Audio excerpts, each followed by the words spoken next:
What's up, everyone? Ryan here. This is my full card breakdowns and predictions for UFC Vegas 105, Josh Emmett versus Lerone Murphy. Before I get into it, I just kind of want to recap, the success from last week. I was 11-1 on picks. The only fight that I messed up on was Ronaldo Rodriguez versus Kevin Borjas. And Rodriguez, I don't know what the fuck he was thinking. He was looking for some highlight spinning wheel kick finish, and he wasn't getting it. He wasn't even close. Every time he was getting within distance, he was getting lasered by Kevin Borjas, who looked really fucking good.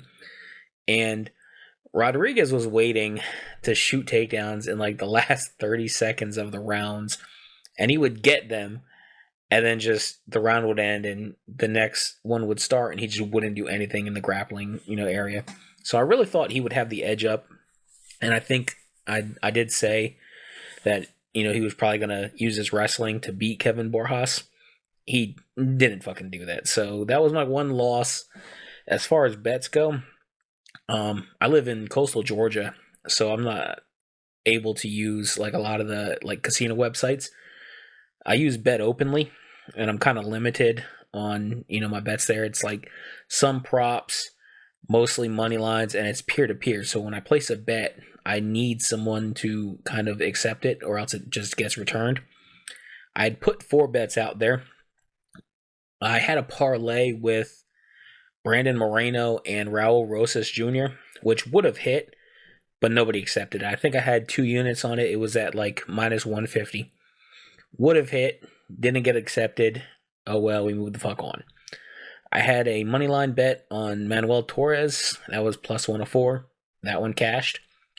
I had a 1.4 unit bet on Rafa Garcia to win by decision at minus 147. That one hit. And then I had a 1 unit bet on Markel Maderos to win by decision at plus 122. That one hit, even though that was kind of a controversial decision. I don't care. That money is in my account. So 4 out of 4 bets, came true. One of them didn't get accepted, so I didn't get the cash on that one. It just got returned to me. Of the like 3.4 units I had out there, I think I won 3.1 units. So definitely a good fucking return. That's almost 100%. And we're looking to carry that success over into this next week. So without further ado, let's get into this. All right, first up, we're looking at Loma Lupume versus Stella Nunes. Loma, she's 9-3. She's 5'1" with a 61.5-inch reach.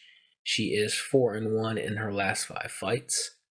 Nunes is 6-5. She is 5'4" with a 66-inch reach, and she is 1-4 in her last 5 fights. This fight is going to be a little bit more competitive than, I haven't seen this line yet, but I'm looking at Tapology, and 97% of people are on Luke Blume. I think it's going to be a little bit more competitive than that, because Estela Nunes isn't a bad striker, and yeah, this fight's mostly going to be taking place on the feet. Estela Nunes, she's pretty quick. She's going to be throwing a lot more out there, and she has like really good counters. However, Loma, she's more elusive. She doesn't really throw a lot of volume, so she doesn't really put herself in too many situations to be countered. And she makes up for, her height and reach disadvantage by throwing a ton of body kicks, and they are hard. And, in eyes of the judges, damage trumps everything else. So she's definitely going to be landing the harder shots at range. And I don't think Nunes has the offensive wrestling to really do anything to Loma in that department. But I think Loma can actually, utilize that against Nunes. So even though it's going to be competitive, I got to pick Loma because she has way more paths to victory. She can win a striking battle, and I think she can out-grapple Nunes. What does worry me, she does throw a lot of those body kicks. And when Nunes fought Yasmin Haigri, she caught her with a nasty counter off one of those kicks and dropped her bad. Now, that could happen, but again, Loma, if you watch her, she's really careful with everything she does, and whenever a shot goes back away, she usually gets her guard up pretty quick or slides out of range. So I'm definitely on the Loma side to win this, and it's probably going to decision. All right, next up, we're looking at Vanessa Demopoulos taking on Talita Alencar. Demopoulos is 11-6. She is 5'2" with a 59.5-inch reach. She is 3-2 in her last 5 fights. Alencar is 5-1-1. She is 5'1" with a 58.5-inch reach. She is 3-1-1 in her last 5 fights. This should be Demopoulos all day. When they're striking, she is way more comfortable on the feet than Talita Alencar is. She's a lot more accurate, and she puts a higher volume out there.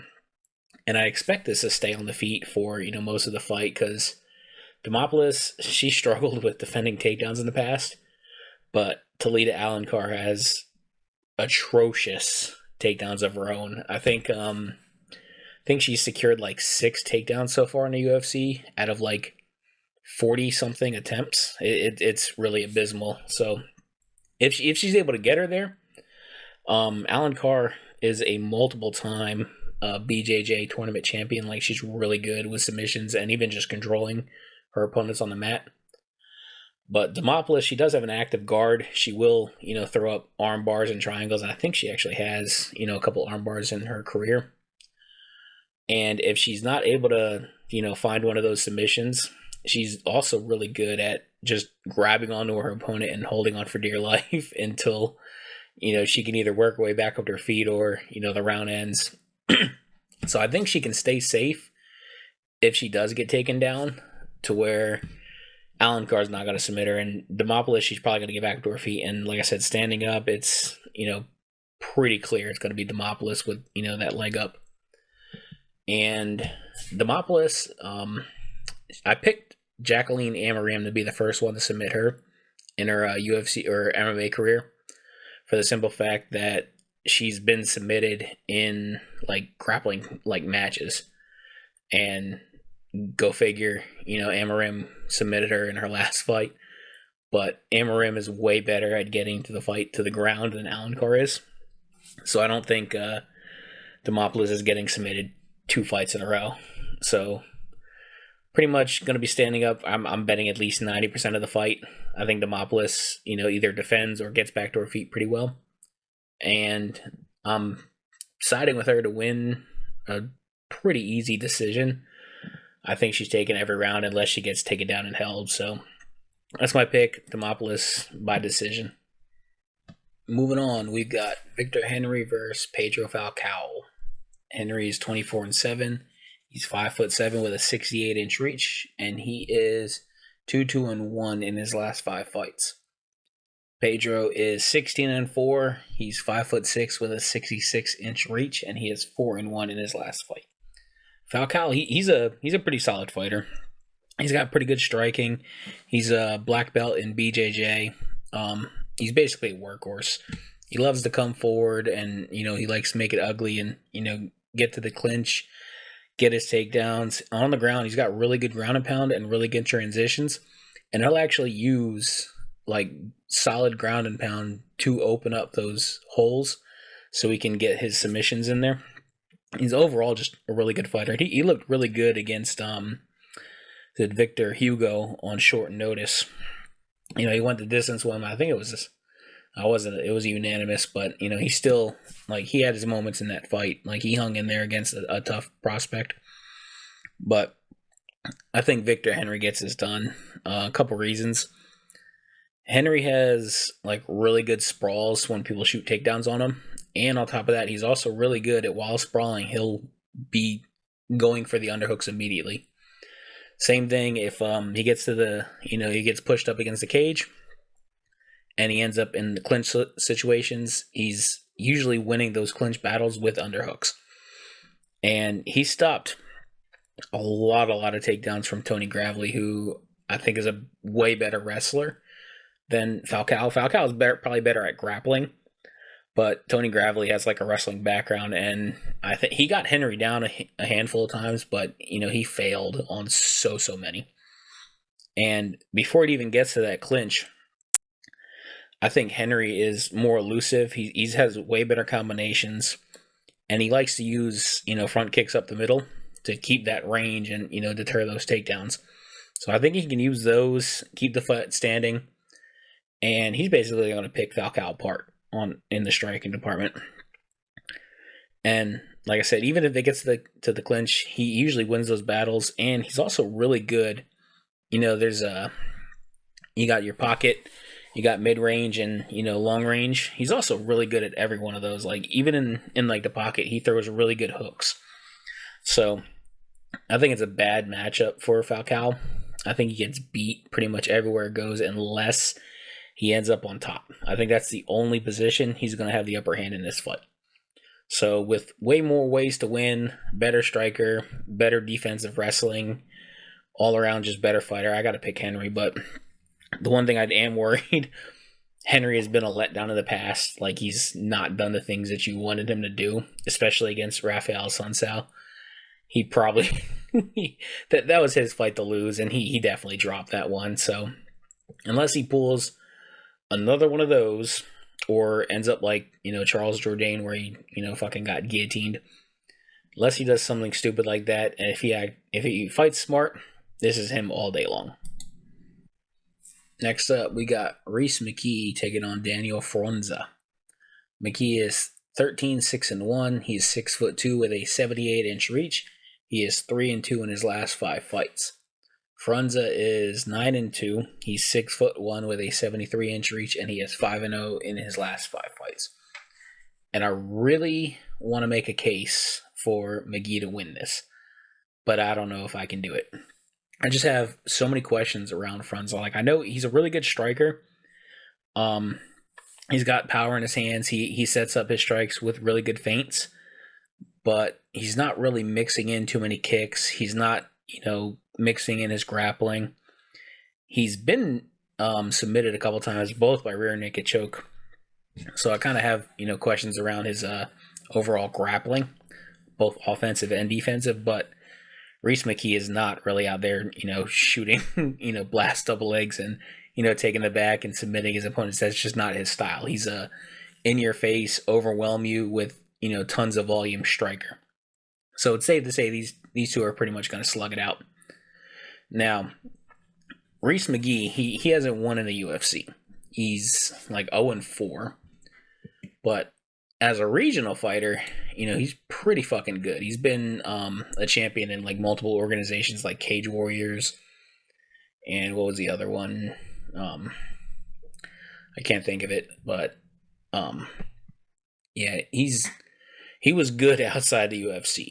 And with Fronza, we don't always know how some of these prospects are going to come in, especially with, smaller records like that. He's not, accomplished much in any other organization that we can look at and try and compare.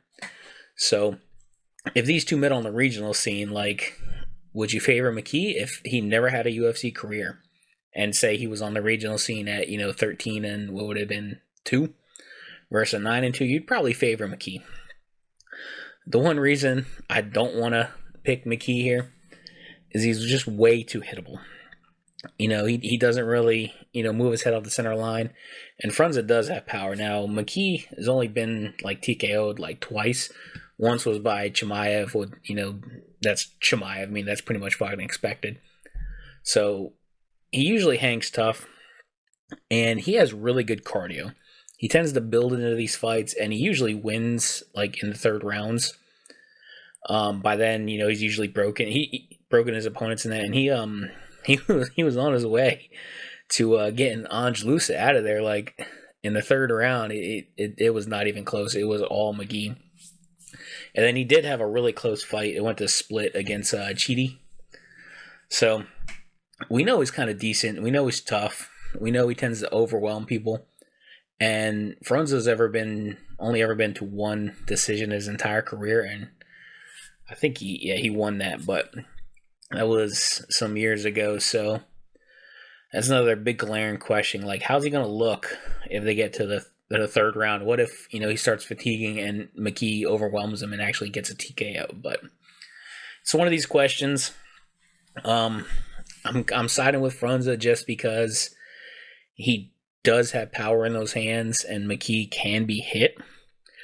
But, obviously we're going to learn the answers to these questions when these two fight. But for my official pick, I'm siding with Frunza, but I definitely want to see, how this goes on Saturday. Next up, we got Dione Barbosa taking on Diana Belbitsa. Barbosa is 7-3. She is 5'6" with a 66.5-inch reach. She is 4-1 in her last 5 fights. Belbitsa is 15-9. She's 5'7" with a 68-inch reach, and she is 2-3 in her last 5 fights. Now, Belbitsa is moving up. She's typically a strawweight. This fight is, I believe, it's taking place at flyweight. So I want to see how she's looking on the scales because she wasn't really she was a little bit tall for the strawweight division, but she's not, big framed. She's kind of thin. So moving up the flyweight, I'm hoping, she's taken, this time off. It's been like a year since her last fight, since she lost to Molly McCann. Hopefully she's, putting on a little bit more lean mass so she can actually compete with some of these bigger, stronger girls like Barbosa.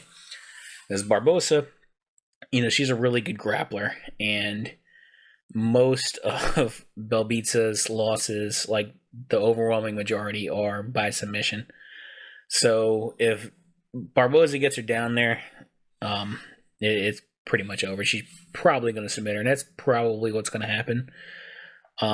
Even on the feet, Belbitsa, she's a little bit cleaner and a little bit more technical in her striking, but she has no power coming, back from that side. She has, a handful of TKOs in her career, but when you start looking at them, every single person she's ever TKO'd was winless. Like, it's not really how it seems on paper.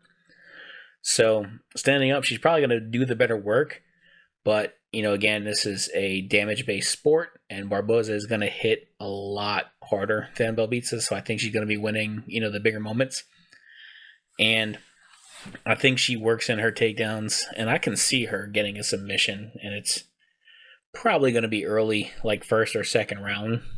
So that's the official pick. Like I said, I want to see Belbitsa on the scales. Maybe she puts on a good bit of size, and she's been working on her takedown defense, but until I see it, I can only assume that it's not there, and I can only pick Barbosa to get this done by submission.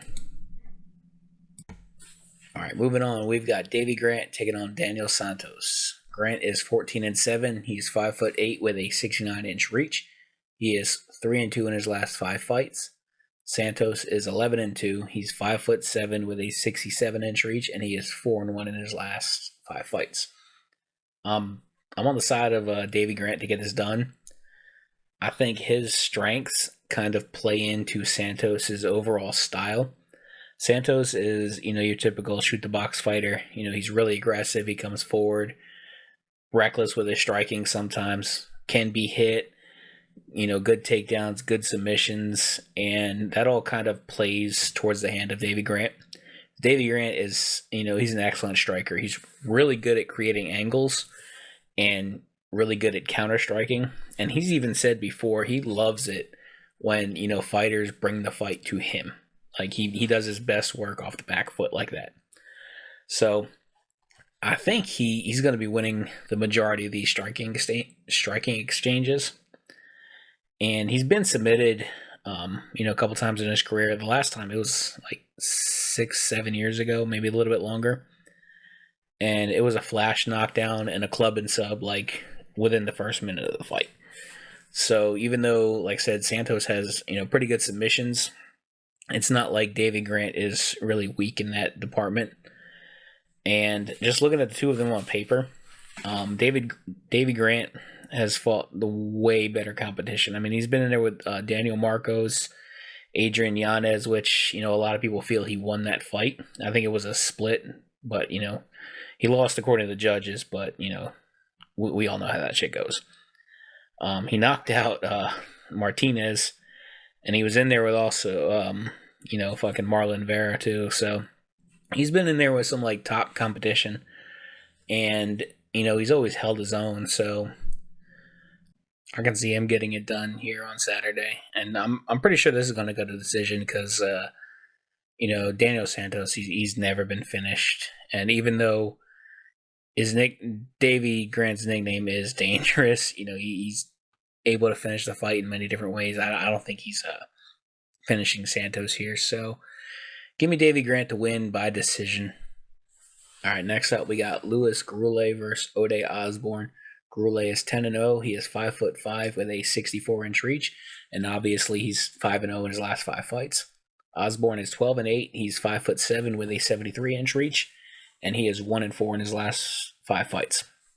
I've been wanting to pick Osborne because I think this is a big jump up for Goulet. I don't think he's ever fought someone with the speed and accuracy and the technical striking that Osborne brings to the game. But Osborne, he's historically let me down every time I've tried to side with him. He just drops the ball.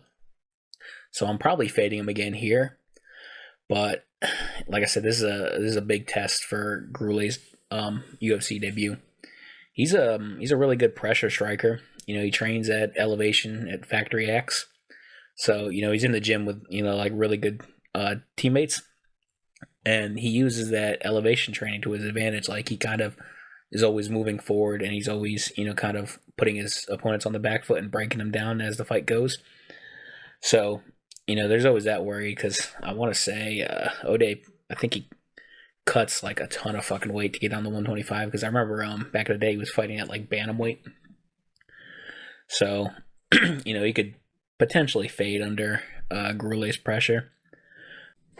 And I wanted to say that, Osborne's chinny. He's been knocked out a couple times. Once was a beautifully timed flying knee by Manel Kape. And then he got put down bad by Tyson Nam. But Tyson Nam matched him really close on like size and frame. And that guy just tended to knock everybody out. If you look at his record, I think he's got like 15 knockouts to his record. I don't think Goulet has that same power that, a Tyson Nam would have. So this is probably going the distance. And, with him having the better cardio, I think he's going to potentially win, the later stages of the fight, like rounds 2 and 3. So I can see him taking the decision over Osborne. Goulet's not really known for like a really strong wrestling game. And even if he does, happen to get Osborne down, Osborne has really long limbs and he's really good off his back. He's always throwing up like triangles and arm bars, and he tends to get them too. So with that deterring him, I think Goulet is probably going to keep it on the feet. The one thing that does worry me, he has a bad habit whenever he gets his head off the center line. He kind of exaggerates a dip to like either side. And, Osborne's a vet. So if he starts, picking up on that, he can time a head kick with, Goulet dipping off to one of the sides and potentially put him out. But like I said, Osborne is historically a letdown. So I'm picking Goulet to win probably by decision. But there's always that threat that, this is going to be one of those veteran lessons where he just schools this, up-and-coming guy. But we'll know, come this weekend when we get to see it finally. And all those questions are going to get answered. But in the meantime, I got to choose Goulet to get it done by decision. Moving on, we got Robert Valentin versus Torres Finney. Valentin, he is 10-4. He is 6'2" with a 77-inch reach, and he is 3-1-1 in his last 5 fights. Finney is 10-0. He is 5'8" with a 75.5-inch reach, and he's 5-0 in his last 5 fights. Starting with Valentine, he's definitely going to be the better striker here. Actually, I picked him to beat Ryan Loder in the tough finale, because when I was doing tape on him back for that fight, he definitely has really good stand-up, and he's no slouch on the ground. He has really good takedowns of his own, and where I thought he'd shine against Loder is in those scrambles and his submission ability.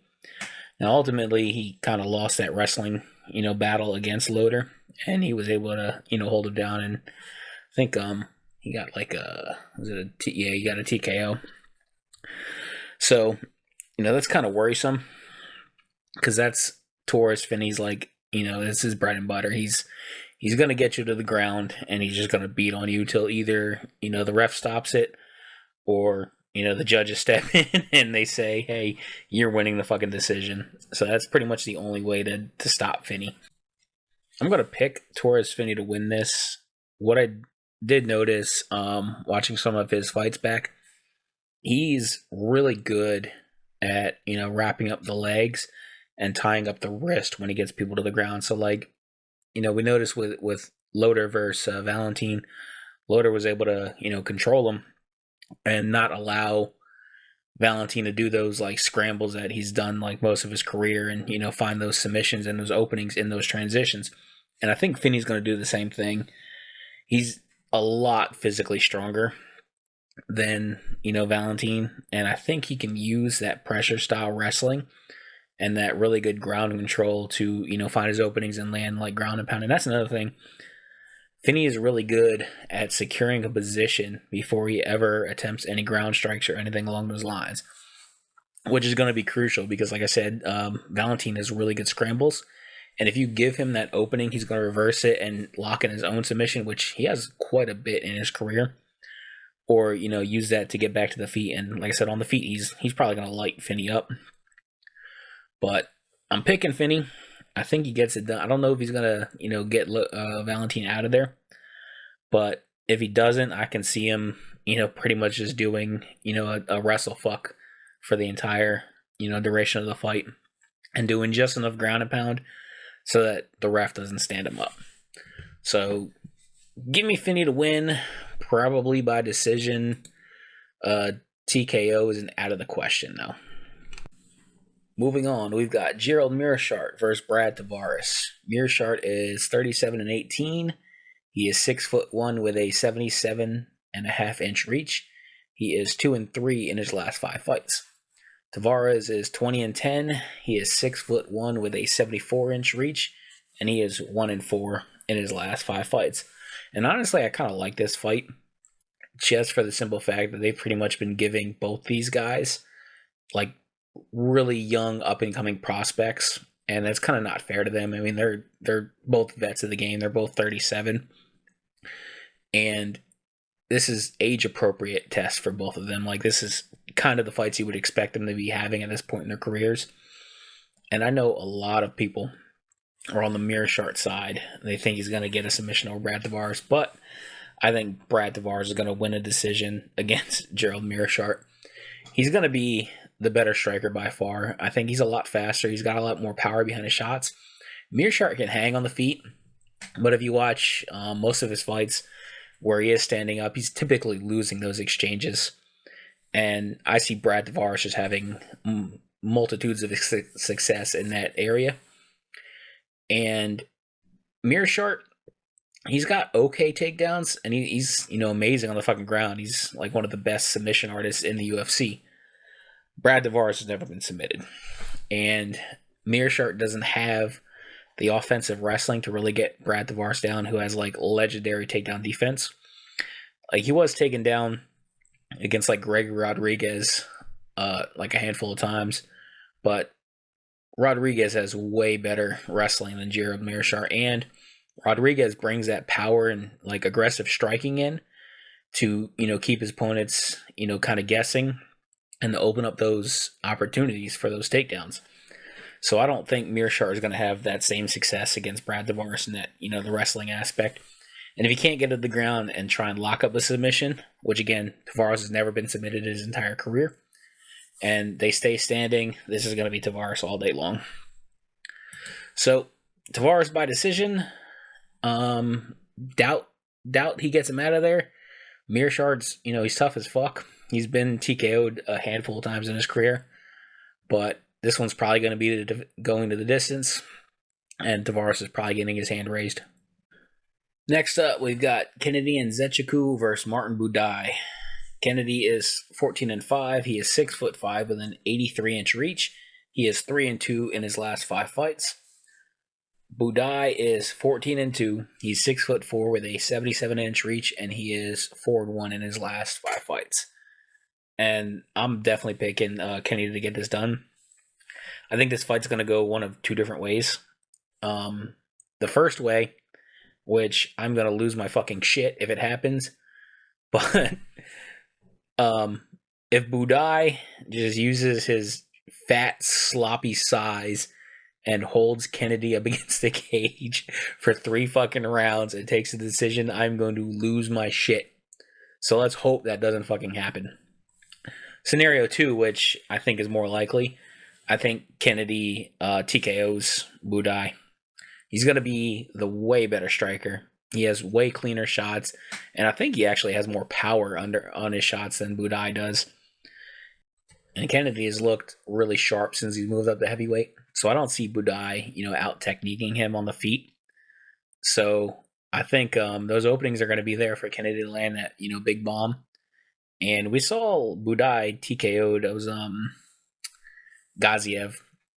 Fucking absolutely dog walked him. And I think Kennedy can do the same. If he doesn't knock him clean out, I think he can have a similar style where he just kind of overwhelms him against the cage and Budai just absolutely fades.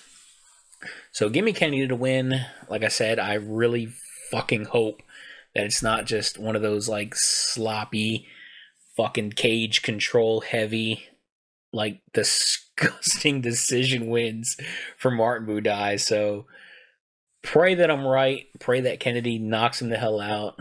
And even if he doesn't knock him out, does enough damage and just outstrikes him over those 3 rounds to, win his own decision. Moving on, we've got Cortavius Romeus versus Chang Ho Lee. Romeus is 9-3. He's 5'4" with a 68-inch reach. He is 3-2 in his last 5 fights. Lee is 10-1. He's 5'8" with a 69-inch reach, and he is 4-1 in his last 5 fights. And Lee, he's got pretty good wrestling of his own. He's got a good clinch game. He uses his knees a lot. He didn't look the best against Long Zhao. I think I picked Long Zhao to win that fight, and Lee kind of, stole that on the judges' decisions. Not that it was a robbery. It was, all clinch and knees for both of them. But I think Romeus gets this done. He's way more aggressive in the striking. He likes to come forward, and he throws hard. He's got good takedowns of his own, and I noticed Lee does give up, some takedowns here and there. So I think Romeus, being the more, likely one to start shooting, can actually have more success in that wrestling, and he has really good transitions on the ground too. And he's got good ground and pound and good submissions under his belt. So I think he's going to hold that advantage over Lee. And on the feet, I like Cortavius's striking a lot more than, Chang Ho Lee's. And Chang Ho Lee, he doesn't move his head very much off the center line. So I think that's going to be a nice big target for Romeus, who, like I said, he's really aggressive. And he likes to come forward and he likes to throw bombs. So the likelihood of this fight going the distance is probably high. And I'm probably alone on this, but I think Romeus beats him over 15 minutes. I think he's just a little bit better than Lee pretty much anywhere, this fight will go. And I know that's kind of a hot take because, I'm looking at the odds right now. He's not too much of an underdog, but, the Tapology community has him a very, very slim chance of winning, but I don't agree with that. I think Romeus gets this done.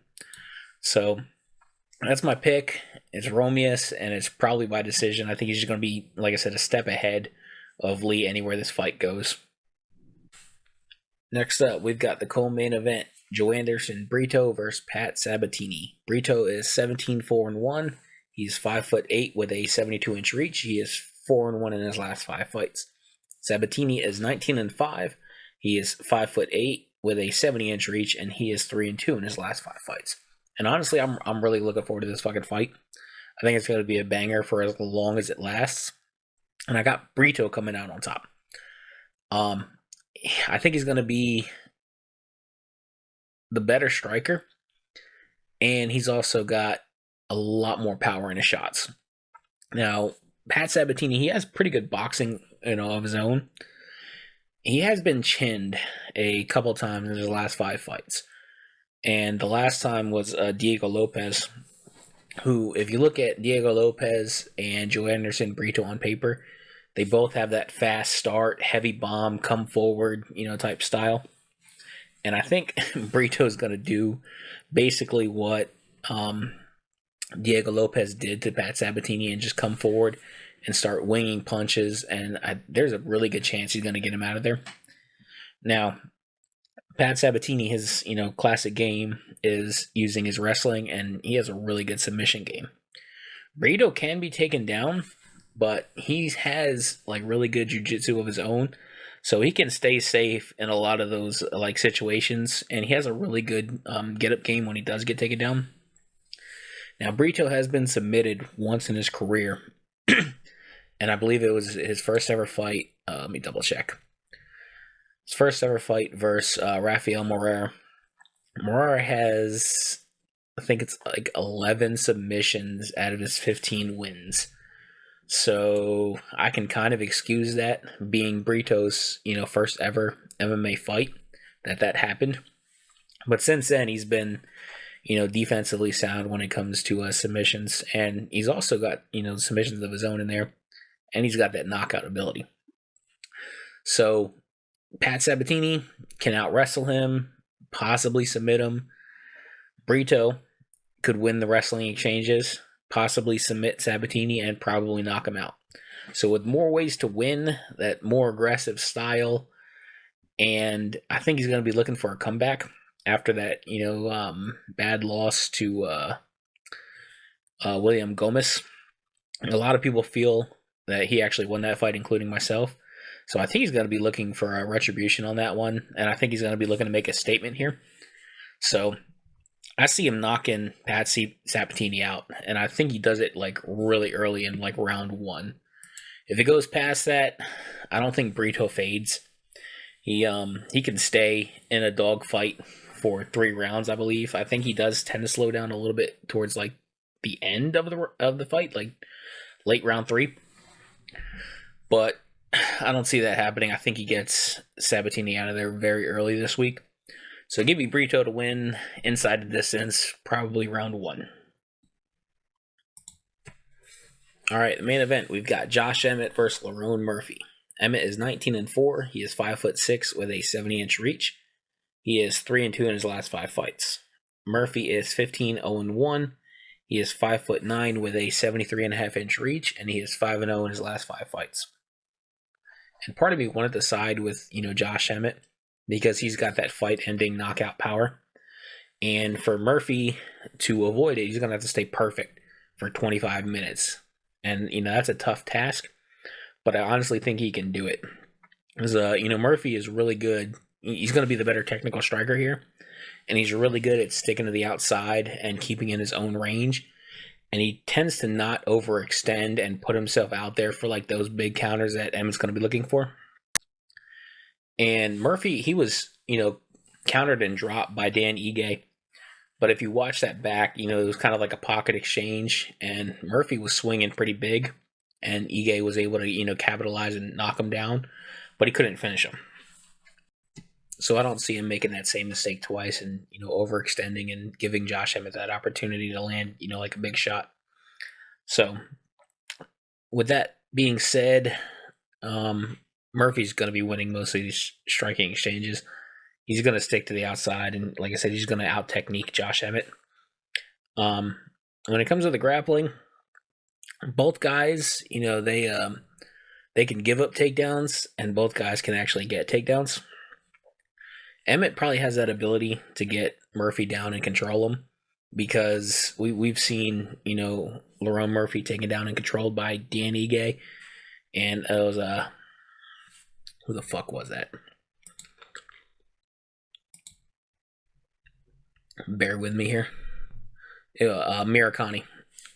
He had success in grappling against Lerone Murphy, but Josh Emmett, even though he's got like okay takedowns of his own, he hasn't really like secured one since I believe that was the Yair fight, which he only got that takedown out of desperation because Yair was just lighting him up on the feet and like really badly hurting him.